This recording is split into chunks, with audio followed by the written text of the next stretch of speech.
I'm Neil Armstrong. I was born on August 5th, 1930 in my grandparents' house in Wapakoneta, Ohio. I was the oldest of my two other siblings, June and Dean. Once when I was 6, my dad took me to an air show. I even got to ride in an airplane for the first time, and the plane was called the Tin Goose. After that, I was obsessed with airplanes. I made model airplanes in the basement and flew them. Sometimes I'd take an old plane and fly it out the window. When I was 15, I got my pilot's license. In 1947, I got into Purdue University in Indiana, not too far from here. While I was in college, the Navy called me to fight in the Korean War. I received 3 medals for my service. After the war, I went back to Purdue and graduated in 1955. After college, I moved to California to become a test pilot at Edwards Air Force Base. At the time, the U.S. wanted to get a man on the moon for the USSR, so the U.S. created NASA, the National Aeronautics and Space Administration. I applied for and was selected as one of the new 9 astronauts in 1962. I flew to space for the first time on Gemini 8 in March 1966. I docked with a satellite already in space. I was supposed to bring it back to Earth, but I wasn't able to. I thought I had made a mistake that would get me fired, but NASA figured out that there was a problem with one of the thrusters on the Gemini. I got to stay with NASA.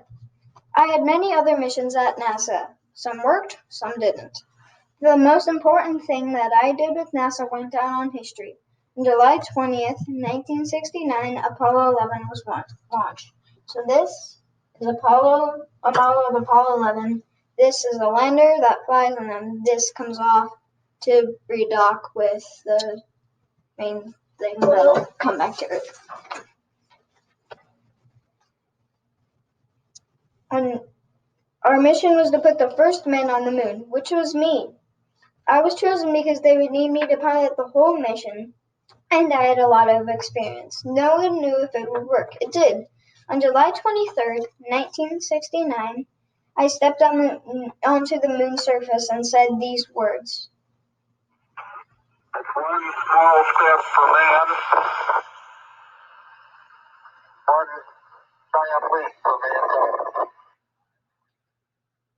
450 million people heard me say that. Some think that I forgot to say the word A between 4 and man, but most believe that the interference from the moon was responsible for cutting out that word.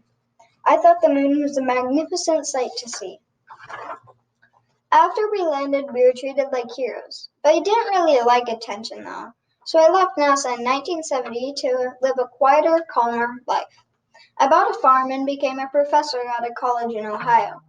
I died on August 25th, 2012, but I hope to live on in future astronauts' hearts.